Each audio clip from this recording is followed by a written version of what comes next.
नमस्कार, स्वागत है आपका एबीपी न्यूज में। मैं हूं अवधेश। राम मंदिर बन चुका है, बीजेपी का फोकस अब लोकसभा चुनाव पर है। बीजेपी ने इसकी तैयारी शुरू कर दी है। 2 दिनों में नरेंद्र मोदी ने 2 बड़े फैसले किए।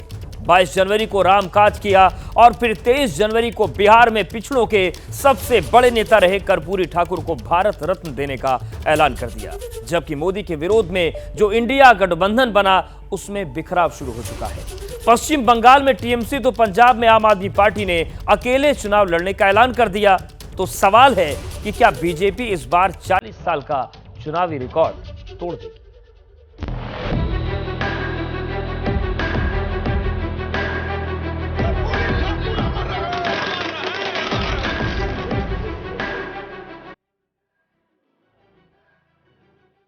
धन्यवाद करना चाहते हैं कि मेरे दादाजी को भारत रत्न सम्मानित किया गया है। ये बीजेपी की हमारी सरकार का सौभाग्य है कि जननायक कर्पूरी ठाकुर को भारत रत्न से सम्मानित करने का अवसर मिला।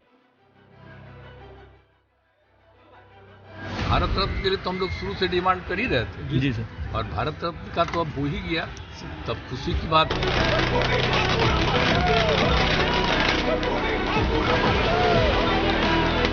मोदी जी ने न केवल जननायक कर्पूरी ठाकुर जी को सम्मानित किया है, मोदी जी ने इस देश के 70 करोड़ गरीबों को सम्मानित करने का काम किया।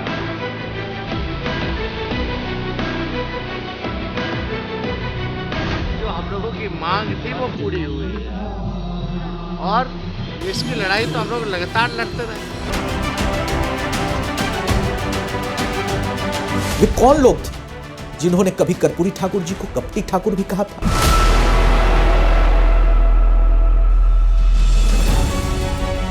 सियासत में स्वच्छता के पर्याय रहे कर्पूरी ठाकुर के सम्मान में यूं ही नहीं शब्दों की पिरामिड तैयार की जा रही। यूं ही नहीं समाजवादी राजनीति के पुरोधा की प्रतिमा के सामने दिल्ली से लेकर पटना तक तमाम दलों के नेता करबद्ध खड़े हैं। पिछड़ों के उत्थान के लिए आरक्षण की नई लकीर खींचने वाले बिहारी राजनीति के जननायक का असली उत्तराधिकारी घोषित करने की कोशिश इसलिए है क्योंकि फिक्र चुनाव की है, परवाह वोट की है, चिंता सत्ता की है।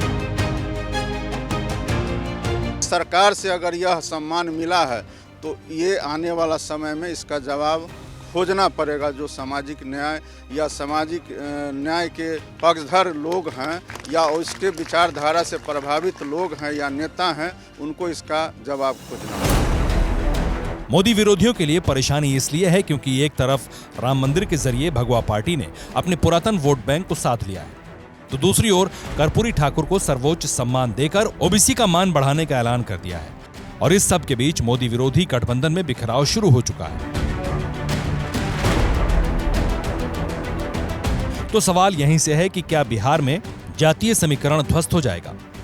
क्या अब 24 में मोदी को हराना मुश्किल हो गया है? क्या इस बार बीजेपी ने 400 सीटें पक्की कर ली? क्योंकि जिस जातीय समीकरण के जरिए बिहार में नीतीश कुमार और लालू यादव ने मोदी मैजिक के खिलाफ चक्रव्यूह तैयार किया था, उस पर प्रधानमंत्री ने सर्जिकल स्ट्राइक कर दी है। देश ने एक बड़ा निर्णय लिया है। ये निर्णय है जननायक कर्पूरी ठाकुर जी को भारत रत्न देने का।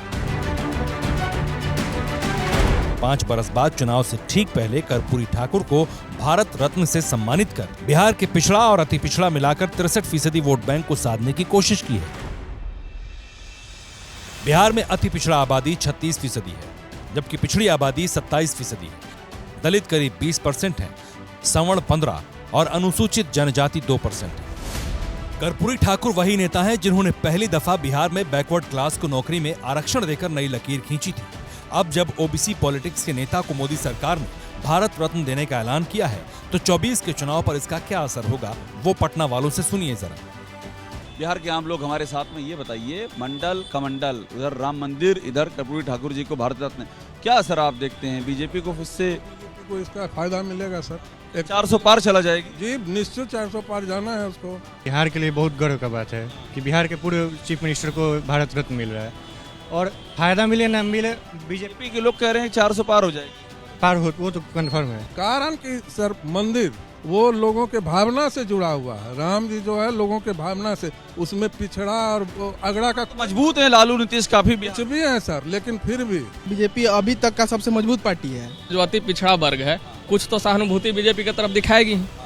ये तो बिल्कुल है कि इसका पॉजिटिव रिस्पांस जाएगा बीजेपी की तरफ। बताइए जो इंडिया गठबंधन में बिखराव हो रहा है उसका फायदा मिलेगा?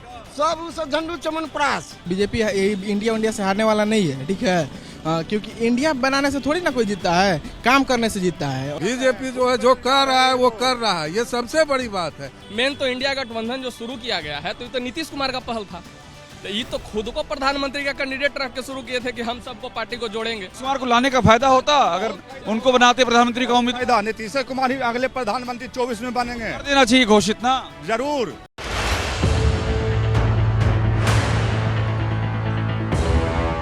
जाति में उलझी बिहार की राजनीति में पिछड़ा और अति पिछड़ा वोट बैंक बड़ा फैक्टर है। इसे ही साधने के लिए नीतीश कुमार की सरकार ने जातीय जनगणना करवाकर नया समीकरण बनाया था, लेकिन बिहार में पिछड़ों की प्रेरणा रहे पूर्व सीएम कर्पूरी ठाकुर को सम्मानित कर मोदी सरकार ने हवा का रुख मोड़ने की कोशिश की। मंडल और कमंडल दोनों बीजेपी साथ रही है। पहले राम मंदिर और अब कर्पूरी ठाकुर को भारत रत्न देना, इसको कैसे देखें? दोनों को हम पूर्णतः ढोंग देख रहे हैं। तो क्या इस बार लोकसभा चुनाव में 400 सीटें बीजेपी ला सकती? क्यों नहीं। जिस तरह से बीजेपी अपने वादे को पूरा कर रही है और जिस तरह से राम राज की जो कल्पना लेकर चली है और जाति का भी भेद जो मिटा रही है, हर जाति को सम्मान दे रही है, तो क्यों नहीं ला सकती है। बीजेपी लोगों ने मतलब सम्मान दिए हैं अपने सरकार न होते हुए भी, तो इसका मतलब है कि वो अच्छे काम कर रहे हैं। इस बार बहुमत से आएगी, 350 सीट तो निश्चित तौर पे आ सकती है। कर्पूरी ठाकुर को इन्होंने भारत रत्न देकर ये जाति का जो बीच का जो होता है उसको समाप्त कर दिया। दलित समाज के लिए अगर कुछ भी किया है और ये दलित को आगे बढ़ाना चाह रहे हैं तो हो सकता है उनकी पार्टी को फायदा मिले।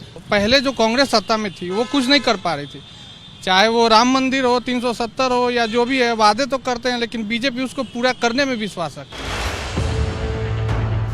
ओबीसी वोट बैंक सिर्फ बिहार में ही फैक्टर नहीं है, हिंदी पट्टी के तमाम सूबों में इसका असर है। देश में ओबीसी समाज की 2000 से ज्यादा जातियां हैं। 543 में से करीब 400 सीटों पर ओबीसी वोट का असर है। 250 से ज्यादा सीटें ऐसी हैं जहां 50% से ज्यादा ओबीसी वोटर्स हैं। ऐसे में लंबे अरसे बाद किसी ओबीसी को भारत रत्न मिलने से चुनाव पर क्या असर पड़ेगा, उसे जरा अयोध्या के लोगों से समझिए। जो कर्पूरी ठाकुर जी थे वो उनको जो है ये दिया, भारत रत्न देने के लिए कल घोषित किया ना, तो ये सब चीज़ों को देखने से लगता है कि पूरा सब बीजेपी हो गया है। दोनों मंडल कमंडल दोनों बीजेपी हो गया। जितने भी मंडल कमंडल हैं और जितना पूरा समझ लीजिए कि पूरा भारत वर्ष सब राममय हो गया है। ठाकुर तो एक राजनीतिक मुद्दा सब बना लिए हैं। राजनीति सब ये रोटियां सेक रहे हैं कि सारा श्रेय मोदी जी को चला जाएगा तो हम लोग कहीं के नहीं रहेंगे। जाति जनगणना हुई थी तो लोगों ने सोचा था कि ऐसा नहीं होगा, लेकिन बीजेपी ने कहा कि सिर्फ 4 जाति है, तो हर जाति वर्ग के लिए उन्होंने कहा था ये चीजें। लेकिन उसी को देखते हुए लगता है कि राम ने भी जो बचा कुचा था, राम ने सबको एक कर दिया। असर पड़ेगा 2024 के चुनाव? बिल्कुल पूरा पड़ेगा, और सबसे बड़ा असर तो ये है कि हमारा राम मंदिर है, तो इसलिए कहीं भी कोई परिवर्तन होने वाला नहीं है। कर्पूरी ठाकुर को भारत रत्न दिए जाने के बाद एबीपी न्यूज और सी वोटर ने त्वरित सर्वे करवाया। सवाल था, ये फैसला मोदी सरकार का मास्टर स्ट्रोक है? तो 58% लोगों ने कहा इससे सियासी हवा का रुख मुड़ेगा, जबकि 20% लोगों ने इसे मास्टर स्ट्रोक मानने से इनकार कर दिया। 48% लोगों ने कहा कि कर्पूरी ठाकुर को भारत रत्न देने से बीजेपी को अति पिछड़ों का वोट मिलेगा, लेकिन 34% लोगों को ऐसा नहीं लगता और 18% लोगों ने कहा कि कुछ पता नहीं। अब जरा लोगों से सुनिए कि वो क्या कह रहे हैं।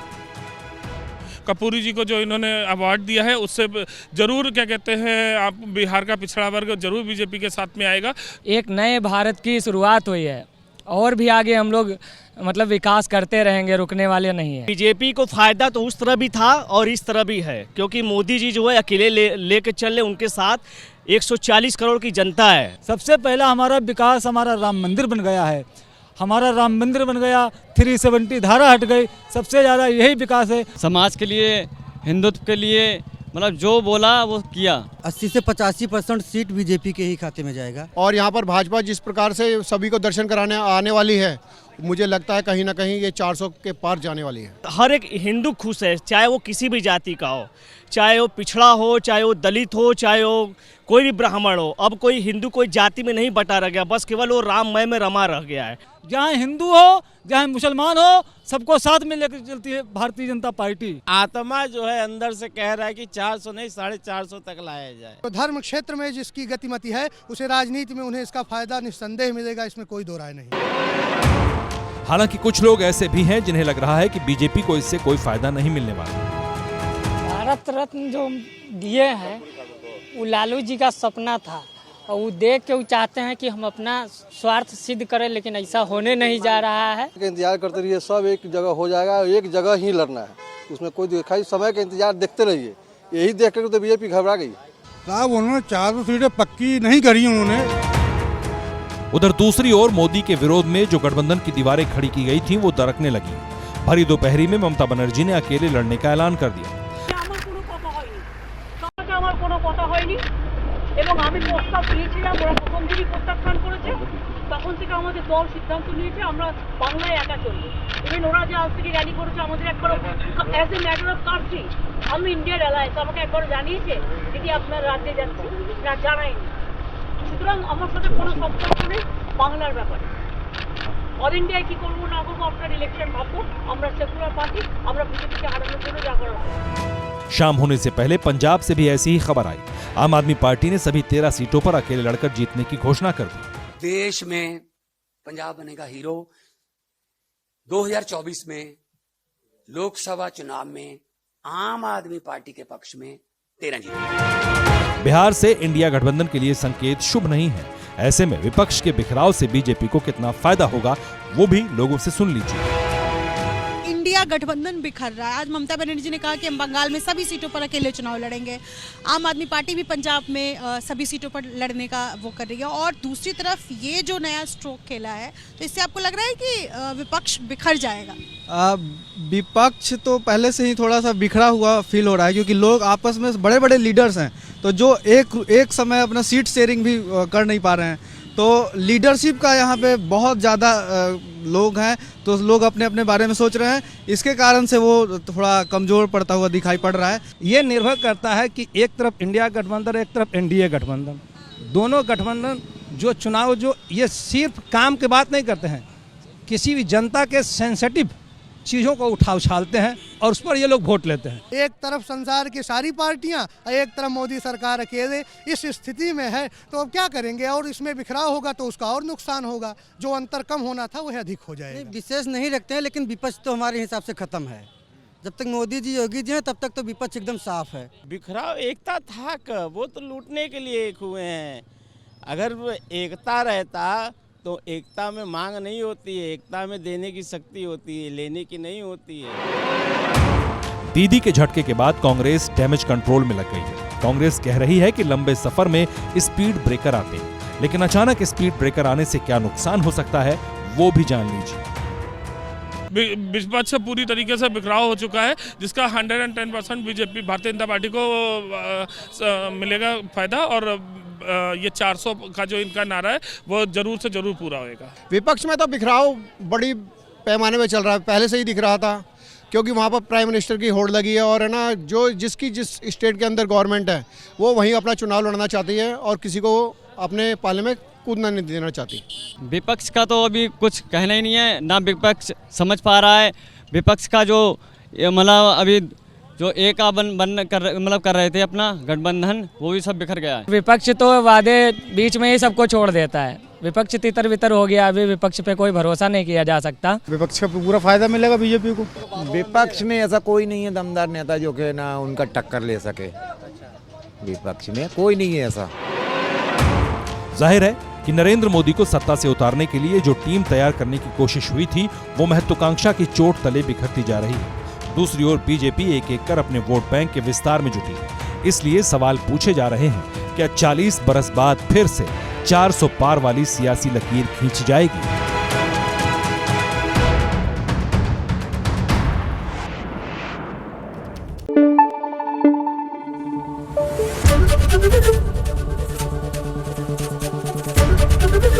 ABP News, आपको रखे आगे।